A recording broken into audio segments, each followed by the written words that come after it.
These are the 5 books I'm going to finish before the end of 2025. The first one is 2 in 1, but this is The Secret Commonwealth and The Rosefield by Philip Pullman, both part of the Book of Dust trilogy. The Book of Dust is a sequel trilogy to His Dark Materials, which you may have read when you were a kid or seen the HBO show that came out a few years ago. I would argue that this Book of Dust trilogy is just as good as His Dark Materials, at least based on the first 2 books. I finished rereading the first one a little while ago, and now I'm a little bit into The Secret Commonwealth, and I'm really looking forward to The Rosefield. I've been waiting like 5 years for this to come out, so definitely want to finish it before the end of the year. Next on my list is Catabasis or Catabasis by R.F. Kuang. I have this nifty signed copy of the book because I went and saw her speak at my local bookstore.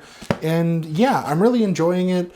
I'm about halfway through. I don't know how I feel about it in comparison to the other books by R.F. Kuang that I've read, but it's certainly not bad. With that said, I've still got a ways to go, so there is a chance for this to blow me out of the water the rest of the way, so we shall see. Next on my list is Lost Souls Meet Under a Full Moon by Mizuki Sugimura. This is what we're reading for my Discord book club, so should you be interested in joining, feel free to follow the link in my description. This book is about a middleman who can connect the living with the dead for one night only, and so far it's been really fun. Each chapter is kind of like a short story in and of itself about one person meeting with another. My wife picked this up for me at a bookstore in the airport, and yeah, it's really good.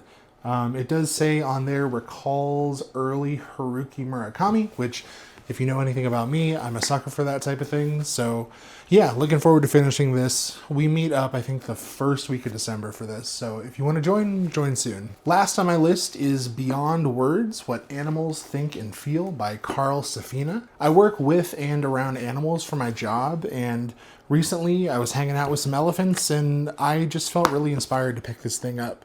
It's been on my shelf for a really long time because I am just an animal person, but this book has been really enlightening in terms of like how animal psychology works and how similar we are to them as humans. It's a little dense and it's definitely something I've been reading like before bed, so I don't know if I'm going to finish it by the end of the year, but crossing my fingers. We're still a couple of months out from the end of the year, so what are you reading? What's left on your TBR? Let me know in the comments.